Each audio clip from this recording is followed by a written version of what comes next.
پھر سرور پیدا ہوگا۔ آج سب سے بڑی کمزوری یہی ہے، خشوع و خضوع اور سنت کا اہتمام نماز میں نہیں ہے، جلدی جلدی بس پڑھ کے بھاگنا ہے۔ اسی وجہ سے نمازیوں میں بھی تعلق مع اللہ پیدا نہیں ہو رہا ہے۔ ان الصلاۃ تنہی عن الفحشاء والمنکر، کہ بے شک نماز روکتی ہے برائی کے کاموں سے، ناشائستہ حرکتوں سے۔ آج بے شمار نمازی ایسے ہیں، بس نمازیوں میں سے اکثر ایسے ہیں کہ جو جا کے گھروں میں ڈرامہ دیکھتے ہیں، ٹی وی دیکھتے ہیں، ان کی بچیاں غیر محرموں سے پڑھ رہی ہیں، ان کی بیویاں بے پردہ نکلتی ہیں، وہ بھی اپنے بیوی کی بہنوں سے اور دوسری نامحرموں سے باتیں کرتے ہیں۔ تو نماز ان کو اس حرکت سے کیوں نہیں روک رہی ہے؟ کیونکہ نماز صحیح طریقے سے پڑھتے نہیں۔ اگر نماز صحیح طریقے سے پڑھیں گے تو قرب الہی میں اضافہ ہوگا۔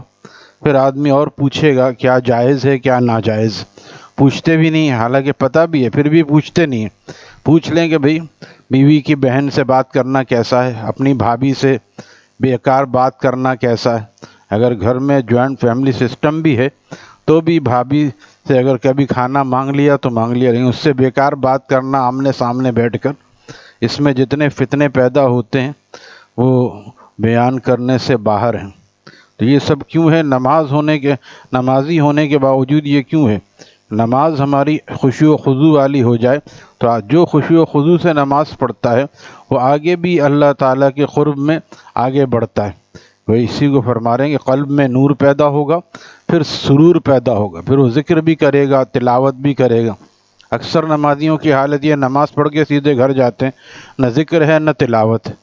تو آگے ہم نہیں بڑھ رہے ہیں، اسی لیے بے نمازی نہیں بن رہا ہے۔ اگر یہ نمازی طبقہ متقی بن جائے اور یہ گناہ کو چھوڑ دے اور تلاوت اور ذکر کا روزانہ اہتمام کرنے لگے تو بے نمازی آپ کو دیکھ دیکھ کے انشاءاللہ مسجد میں آئیں گے۔ اول تو دعوت بھی دینی چاہیے، ان کو بتانا چاہیے بھائی آپ یہاں پہ کیا کرتے رہتے ہیں۔ آپ نے نبی علیہ السلام کا ارشاد نہیں سنا کہ میرا جی چاہتا ہے کہ میں اپنے مصلی پہ کسی اور کو کھڑا کروں؟ بے نمازی تک نبی علیہ السلام کے یہ ارشاد پہنچائیں، جو حضرت شیخ مولانا زکریا صاحب نے فضائل اعمال میں اس حدیث کو نقل کیا کہ میرا جی چاہتا ہے سرور عالم رحمت للعالمین صلی اللہ تعالی علیہ وسلم نے ارشاد فرمایا، میرا جی چاہتا ہے کہ میں اپنی جگہ پر کسی اور کو امامت پہ کھڑا کروں، پھر کچھ نوجوانوں کو لے کر ایسے لوگوں کے گھروں میں جاؤں جو، تاکہ یہ چھاپا مارنا اس وقت میں، ویسے تو کہ ہاں ہم آ رہے تھے، جو جماعت ہو رہی ہے اور نہیں آ رہے ہیں، میرا جی چاہتا ہے میں ان کے گھروں میں آگ لگا دوں۔ آپ کتنے رحمت ہے، آپ کو امت پر کتنی رحمت للعالمین ہیں آپ، لیکن اس کے باوجود نماز جماعت سے نہ پڑھنے والوں پر اتنا آپ ناراض ہیں، اتنا آپ کو غصہ ہے۔ لہٰذا جو لوگ کہتے ہیں کہ ہر مسلمان یہ کہتا ہے اللہ رسول سے ہمیں بہت محبت ہے، محبت یہی ہے کہ آپ گھر میں پڑے سو رہے ہیں۔ اس بات کو آگے پہنچائیں اور ہم خود آگے بڑھیں۔ جب ہم آگے بڑھیں گے انشاءاللہ ہمارا عمل دیکھ کر پیچھے والا جو ہے وہ خود نیک عمل کی طرف آئے گا۔ وہ دیکھتا ہے یہ تو نماز بھی پڑھتا ہے، گالیاں بھی دیتا ہے، وعدہ کرتا ہے، وعدہ ایفا نہیں کرتا، جھوٹ بولتا ہے، تو اسی لیے اس کے دل میں رہتا ہے کہ نمازی ہو کہ اس نے کیا کر لیا تو میں نماز پڑھوں گا تو کیا ہوگا۔ اگر ہم نمازی ایسے ہو جائیں کہ اس سے عمل سے ظاہر ہونے لگے، چہرے پر بھی نور آتا ہے، جو دل میں تقویٰ ہوتا ہے تو چہرے پر بھی نور آتا ہے۔ ہمارے شیخ مرشد رحمہ اللہ تعالیٰ فرماتے تھے تقویٰ سے اور پھر ذکر و تلاوت سے دل میں نور پیدا ہوتا ہے اور پھر آدمی اور بڑھتا ہے تو بھر جاتا ہے، یہاں تک کہ چہرے سے چھلکنے لگتا ہے، آنکھوں سے جھلکنے لگتا ہے، چہرے سے جھلکنے لگتا ہے، آنکھوں سے چھلکنے لگتا ہے۔ ہم نے اگر بزرگوں کو دیکھا ہوتا تو پتہ چلتا، جنہوں نے حضرت والا رحمہ اللہ تعالیٰ کی زیارت کی ہے اور ان کے بھی شیخ کی ہم نے زیارت کی، حضرت ہردوئی رحمہ اللہ تعالیٰ، ایسا لگتا تھا کہ کتنا نور ان کے چہرے پہ ہے کہ شاید لائٹ جلانے کی ضرورت نہ پڑے۔ شاعر کہتا ہے کہ تیرے ہوتے ہوئے محفل میں جلاتے ہیں چراغ، لوگ کیا سادہ ہیں سورج کو دکھاتے ہیں چراغ۔ تو یہ کیا ہے؟ یہ لوگ رنگ گورا کرنے کا کہ کریم استعمال نہیں کرتے، ان کے دل کا نور ہے جو ان کے چہروں کو اللہ تعالیٰ قرآن میں فرما رہے ہیں، صوفیہ کی بات نہیں، سیماہم فی وجوہہم من اثر السجود، ان کے چہرے جو چمکتے ہیں یہ راتوں کے سجدوں کا اثر ہے، ان کا چہرہ چمکتا ہے۔ میں نے اپنے شیخ کو دیکھتے ہوئے شعر عرض کیا تھا کہ تیری خلوت میں مولا ہے، خلوت کہتے ہیں تنہائی کو، تیری خلوت میں مولا ہے، تیری محفل میں مولا ہے، تیرا چہرہ بتاتا ہے کہ تیرے دل میں مولا ہے، تیرا چہرہ بتاتا ہے کہ تیرے دل میں مولا ہے۔ حضرت والا رحمہ اللہ تعالی نے بیرون ملک کے بے شمار سفر فرمائے، کہیں بھی دنیا کمانے کے لیے نہیں گئے۔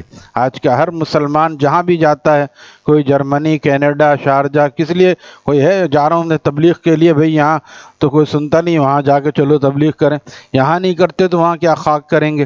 یہاں بھی کم از کم آدمی جڑ سکتا ہے، یہاں بھی گشت ہوتا ہے، 4 آدمی بیٹھے ہوتے ہیں یہاں پہ گشت۔ تو ہمارے حضرت والا اور آج بھی ہم بڑے بڑے علماء ہیں جو باہر جاتے ہیں صرف اسی لیے تاکہ وہ بیانات کرتے ہیں، لوگوں کو اللہ والے بناتے ہیں۔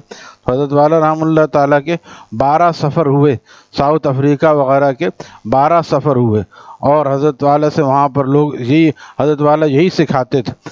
ایک جگہ حضرت نے جب بیان فرمایا کہ نمازیوں کو چاہیے نظر کی حفاظت کریں، تو ایک صاحب نے ارادہ کر لیا۔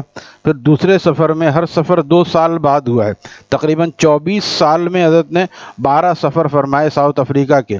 اس میں بعد میں فالج کی حالت میں بھی ساؤتھ افریقہ کا سفر فرمایا۔ فالج کی حالت میں تو آدمی یہاں سے حیدرآباد جانا مشکل ہوتا ہے، لیکن اللہ والوں کو اللہ تعالیٰ ہی اللہ والوں کو ہمت اور توفیق دیتے ہیں۔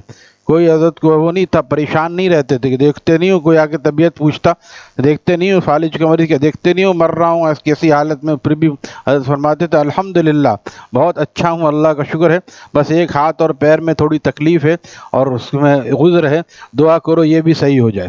اسی حالت میں 13 سال حضرت نے گزارے اور سفر کیے، عمرے بھی کیے، اور افریقہ کا سفر بھی اسی لیے کیا کہ وہاں بھی اللہ کی محبت کی بات بتائیں۔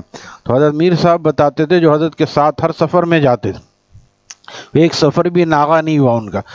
اور یہ لوگ افریقہ والے بھی اتنے طلب والے تھے، وہاں سے وہ ایک آدمی آتا تھا اور لے کے ان حضرات کو 4-5 2-3 خادم تھے حضرت کے، میر صاحب تو بعد میں بوڑھے ہو گئے تو خدمت بھی نہیں کر سکتے، 2 خادم، ایک میر صاحب، ایک حضرت والا، 4 آدمی کا کرایہ دے کر وہ لے کے جاتے تھے، اور پھر وہاں پر دین کا اتنا کام ہوا، یہ سب کرایہ دینے والے سب اس میں شامل ہیں۔ ہمیں کوئی یہ فکر ہے کہ ہماری وجہ سے دین کا کام ہو جائے؟ نہ ہم اپنی زبان ہلاتے ہیں، نہ ہم اپنا پیسہ خرچ کرتے ہیں۔ تو یہ جو پیسہ انہوں نے خرچ کیا، یہ آج الحمدللہ وہاں پر کتنا حضرت والا کا فیض پہنچ رہا ہے۔ تو بہرحال میر صاحب کو ایک صاحب نے بتایا رحم اللہ تعالی کہ آپ کے شیخ نے پچھلی دفعہ کہا تھا کہ نظر کی حفاظت کیا کرو، الحمدللہ 2 سال ہو گئے میری ایک بھی نظر خراب نہیں ہوئی۔ ایسے لوگ افریقہ میں بھی موجود ہیں، اور ہم کراچی میں رہ کے کہتے ہیں بہت مشکل ہے صاحب، بہت مشکل ہے۔ مشکل اس لیے کہ ہم کرنا نہیں چاہتے۔ تو بہرحال افریقہ میں حضرت والا جا رہے تھے، حضرت نے دیکھا یہ پہاڑ ہے، اور پہاڑ کے ساتھ جو ہے پہاڑ ہے تو بھی پہاڑ پہ چڑھنے کو اجازت ہونی چاہیے، اس پہ وہ کیوں لگا ہوا ہے، بیریئر لگا ہوا ہے اور لوہے کی تاریں لگی ہوئی ہیں، اس کی کیا وجہ ہے؟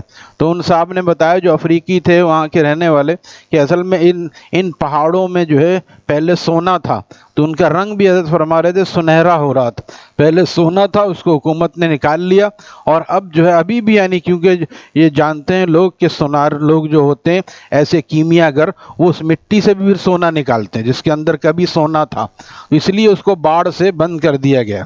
تو حضرت والا نے فرمایا کہ دیکھو جس مٹی میں سونا تھا اب نہیں ہے، ابھی بھی وہ مٹی قیمتی ہے اور اس کا رنگ سنہرا ہے، تو جس مٹی میں سونے کا خالق ہوگا اس کا چہرہ کیوں نہیں بتائے گا کہ میرے اندر اللہ تعالیٰ کی محبت اور اللہ تعالیٰ کی ذات ہے۔ اللہ تعالیٰ ہمیں یہ پہچاننے والی آنکھیں عطا فرما دے، اور خود اپنے بتارو نمازی کو آگے بڑھنا چاہیے، جھوٹ چھوڑیں، غیبت چھوڑیں، بدنگاہی چھوڑیں۔ نمازی کے لیے کیسے صحیح ہو جائے گا کہ وہ بیٹھا ہوا ٹی وی دیکھ رہا ہے، بھابھی سے باتیں کر رہا ہے، ہر قسم کے گناہ۔ تو ہم یہ نہیں کہہ رہے خدا نخواستہ کہ اس سے نماز پڑھنے کا کیا فائدہ، نماز کا پھر بھی فائدہ ہے، کم از کم جہنم کی آگ سے، ہمیشہ کی جہنم سے بچائے گی، لیکن آگے بڑھنے کے کتنے مواقع ہیں، ہم آگے بڑھیں اور اپنے آپ کو تقویٰ کے سانچے میں ڈالیں۔ اس کے لیے ضروری ہے نیک مجلسوں میں بیٹھیں، دین کو سیکھیں، کتابوں کو پڑھیں، بہشتی زیور کو پڑھیں، روح کی بیماریاں ان کا علاج، بہت سی کتابیں ہیں، ہم بتائیں گے جب کوئی آگے آتا ہے ہم بتاتے ہیں کون سی کتابیں پڑھنی ہیں۔ خانقاہ میں کتابیں مفت ملتی ہیں، کوئی بھی نہیں آتا لینے کے لیے کیونکہ ان کو پڑھنے کا شوق ہی نہیں ہے، انہیں بار بار ہم نے کہا کتابیں مفت ملتی ہیں. کئی دفعہ یہاں بھی تقسیم کیا گیا اور بڑے بیانوں میں ابھی حیدرآباد گئے تھے، ہر جگہ کتابیں الحمدللہ ہم نے تقسیم کی. اللہ تعالی ہمیں سیکھنے کا شوق، آگے بڑھنے کا شوق عطا فرمائے. الحمدللہ رب العالمین والصلاة والسلام علی رسولہ النبی